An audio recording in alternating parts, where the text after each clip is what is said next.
네, 안녕하세요. 남씨입니다. 이번에는 블로그 체험단이라는 주제를 가지고 블로거들이 많은 관심을 갖고 있는데, 블로그 체험단이라는 것은 이제 자신의 블로그를 활용해서 제품 혹은 서비스를 제공받은 후에 자신의 블로그에 후기 또는 리뷰를 남기는 이제 블로거를 말하는데, 블로그 체험단을 하시면서 이제 알아야 될 사항에 대해서 제가 설명을 해드릴 테니, 만약에 체험단을 시작하려거나 혹은 지금 하고 계신 중인 거라면 제 영상을 보시고 도움 받으셨으면 합니다.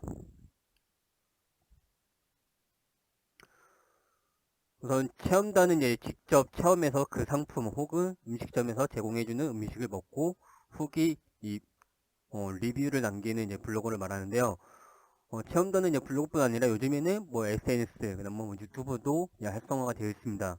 그 중에 뭐 SNS로 유명한 체험단은 뭐 08리터 정도 보시면 될 것 같고요. 체험단 종류는 많습니다. 대표적으로 뭐 이제 기존 뭐 이드블로그에서 레뷰로 이제 개명한 곳이 있고요. 그 다음에 블로그 몬스터 뭐 등등 많이 있으니까 여러분들이 뭐 원하시는 거 참고하시면 될 것 같고요. 저 같은 경우에는 이제 이불에서 약속을 못 지켜가지고 페널티를 먹은 후 블로그 몬스터에도 이제 활동을 했었습니다. 블로거분들이 로망이라면은 체험단을 많이 하고 싶을 텐데 저 같은 경우는 이제 2014년부터 지금까지 약 3천만 원의 혜택을 받았습니다. 즉 음식 제공을 받거나 이제 언고료를 받거나 그런 종류겠죠. 물론 저보다 더 많이 받으신 분들도 있겠죠. 일단 체험단의 목적은 대부분 성취감에 있습니다. 뭐냐면은 내가 먹고 싶은 거, 내가 갖고 싶은 거 갖는 거고요. 그리고 그 제품을 이제 제공받음으로써 또는 서비스를 제공받음으로써 자신의 이제 블로그에 올려주는 그런 일을 말하는데, 당연히 블로그가 최적화 상태가 잘 되어 있다면은 방문자가 높은 것은 기본이고 일반 블로거보다 혜택을 많이 받는 것도 사실입니다. 만약에 예를 들어서 나는 뭐 그냥 뭐 배터리 같은 거를 뭐 체험하게 된다면은 뭐 방문자가 높거나 뭐 블로그가 최적화되어 있는 상태라면은 뭐 노트북도 체험단을 받을 수 있는 거죠. 그래 여러분들이 블로그 지수 같은 것들을 높이시는 것도 당연히 중요하고요. 요즘 체험단 선정하는 방식은 아직도 방문자가 높을 경우 혜택을 많이 받고 있습니다. 그리고 그 해당 아이템에 맞는 해당 검색어가 상위에 노출된 경우 이렇게 선정이 될 수도 있고요. 그 다음에 또는 양질의 컨텐츠, 즉 퀄리티가 높은 컨텐츠를 작성하시는 경우 이제 업체에서 컨택하는 경우가 있고요. 1일 방문자 꼭 뭐 1000명 넘어야 되냐? 아닙니다. 1일 방문자 100명, 200명이어도 꾸준히 연락은 오고 있습니다. 체험단보다 좋은 게 뭐냐면은 직접 이제 업체 음식점 사장님이 개인적으로 컨택해 줄 때가 있어요. 왜냐면은 개인적으로 뭐 쪽지나 뭐 메일로 저기 혹시 제가 그 블로그 포스팅을 봤는데 제가 그 마음에 들어서 근데 혹시 우리 것도 써줄 수 있나요? 이런 식으로 이렇게 제안을 오는 경우가 있는데 그런 경우가 더 좋습니다. 왜냐면은 체험단 같은 경우에는 뭐 부담감도 있어요. 왜냐면은 다른 사람보다 더 잘 써야 되고 그런데 직접 오는 경우에는 뭔가 좀 더 편안하게 시간 조율도 할 수 있고 그런 부분이 좋습니다. 체험단은 뭐 당연히 뭐 맛집, 뭐 제품, 뭐 여행지 등등 많습니다. 대부분 많이 하시는 게 뭐 맛집이랑 뭐 제품 정도 되신다고 보시면 될 것 같고요. 그러면은 맛집 체험단 선정이 잘 되려면 어떻게 되냐? 그러니까 대부분 체험단 후기를 보면은 자기 만족글이 많아요. 그러니까 자기들이 이제 맛있게 먹고 그냥 후기 쓰면 이제 끝난 거 아니냐 이렇게 생각할 수 있는데 대부분 사장님의 경우 광고를 잘 모르기 때문에 그냥 그 체험단 업체한테 의뢰하는 경우가 많습니다. 그러니까 비싼 돈을 주고 그럼 여기서 블로거분들이 좀 더 전문스럽게 어필을 하셔야지 그 사장님이 추후에 다시 따로 연락이 오는 경우가 있어요. 솔직히 사진 잘 찍는 것도 중요한데 무엇보다 중요한 것은 그 업체 사장님의 마음에 들어야 되는 거예요. 그럼 사장님의 마음에 들게 하려면 어떻게 되냐? 체험단 블로거 분들은 많습니다. 하지만 그분들보다 좀 더 차별화 있게 하셔야 돼요. 예를 들어서 내가 어떤 제품 받고 리뷰를 남기거나 뭐 음식점을 가서 음식을 먹고 리뷰를 남긴다고 할 때 기존에 작성된 이제 업체 리뷰를 보는 거예요. 보셨다면 부족한 부분이 보일 겁니다. 그리고 그 부족한 부분을 채워주시는 거예요. 채우고 난 다음에 그 사장님한테 어필을 하세요. 아, 사장님, 제가 어, 이 음식점을 좀 이렇게 알리는 데 있어서는 이런 부분이 좀 더 필요할 것 같아요. 그래서 그런 부분을 제가 블로그에 써드렸어요. 그러니까 사장님이 보시고 한번 뭐 이렇게 검토해 주세요. 뭐 확인해 주세요. 이렇게 말하면은 사장님이 검토를 합니다. 그리고 사장님이 칭찬해 줄 때가 엄청 많습니다. 그렇게 되면은 다음에 그 사장님한테 다시 제 연락이 오는 경우가 많아요. 그러니까 그런 부분들을 부족한 부분이 있다면 채워주시는 거를 추천드리고요. 그러니까 맛집 같은 경우에는 사람들이 그냥 먹는 거, 그냥 맛있게 먹는 거만 이렇게 신경 쓰고 뭐 음식에만 이제 포커스를 맞추는데 그것보다는 그 음식점의 정보가 있잖아요.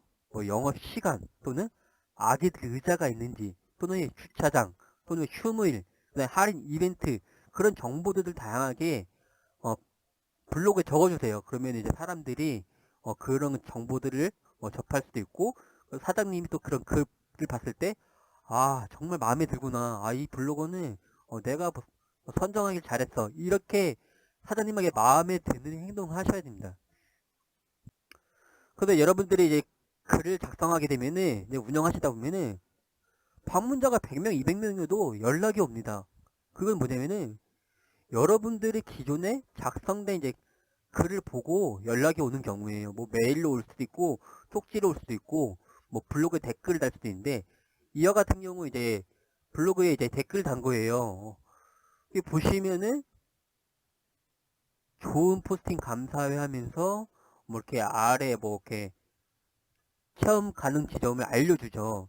이건 뭐냐면은 내가 기존에 작성했던 이제 컨텐츠를 보고 연락을 준 거기 때문에 그 업체 체험단에서 내 컨텐츠를 마음에 들어 하는 거예요. 그러면은 만약에 이거를 내가 잘 또 써주게 되면은 이 업체에서 다시 연락이 올 수가 있어요. 그러니까 이런 부분도 놓치지 않았으면 좋겠습니다.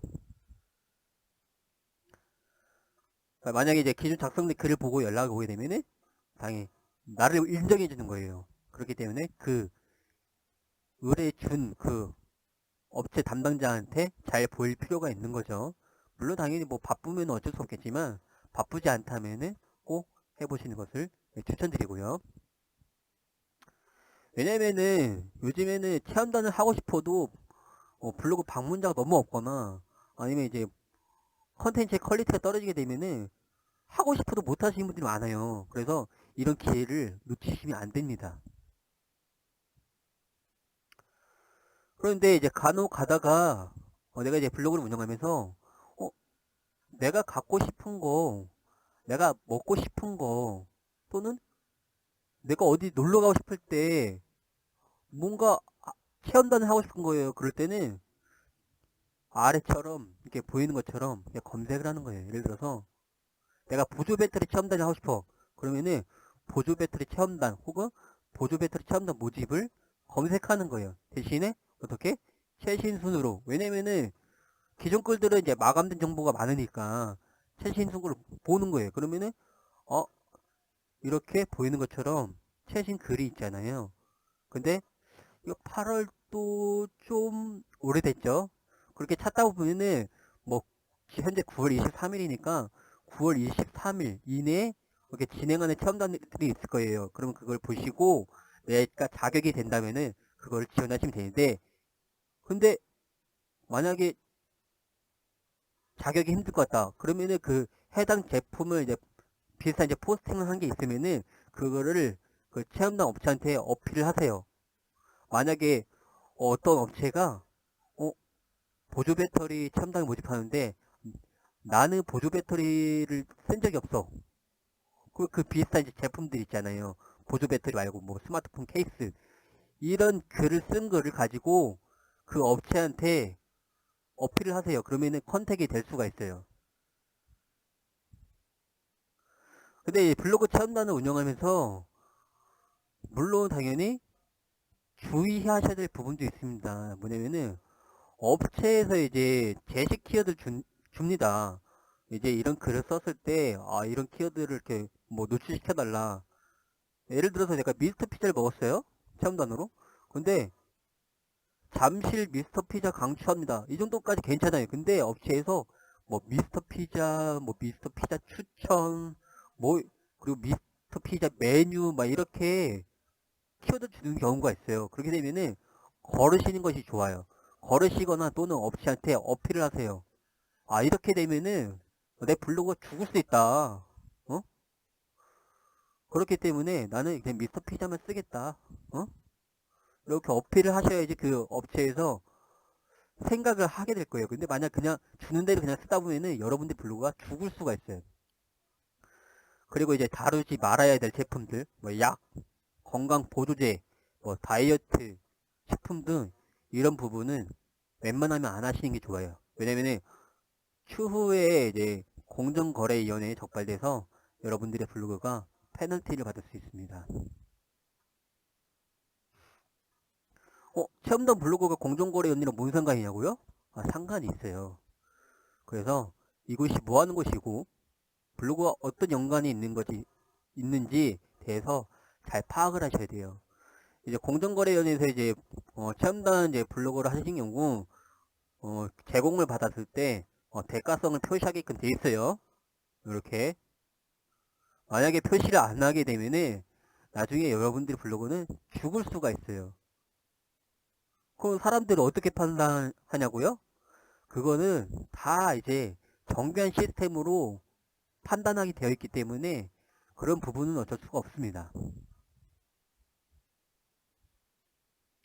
그러면은 내가 돈 내고 먹은 것도 포함이 되냐? 그러면 이제 자신이 돈 내고 먹은 것도 그 글 쓴 거 하단에다가 대가성을 표시해야 되냐? 이렇게 의문을 가질 수도 있는데 그 부분에 대해서는 제가 공정거래원의 직원이랑 통화를 한 게 있습니다. 그 부분에 대해서는 직접 자기가 돈 내고 먹은 거는 쓰지 않아도 된다고 했고요. 대신에 다만 진짜 대가를 받은 경우에는 꼭 표기하라고 말씀을 해주셨어요. 자세한 내용은 제가 블로그에 쓴 글이 있기 때문에 그 부분을 참고해주세요. 제 블로그 주소는 그 영상 설명란에 넣어드릴게요. 여러분들이 이제 블로그 체험단을 하면서 이제 알아야 될 사항에 대해 알려드렸는데 만약에 이걸 모르고 시작하게 된다면은 여러분들의 블로그는 당연히 저품질, 즉 네이버 검색 시스템에서 스팸 필터링이 될 수도 있습니다. 이 부분을 참고하셔서 활동하는데 도움이 되셨으면 좋겠습니다. 이상입니다.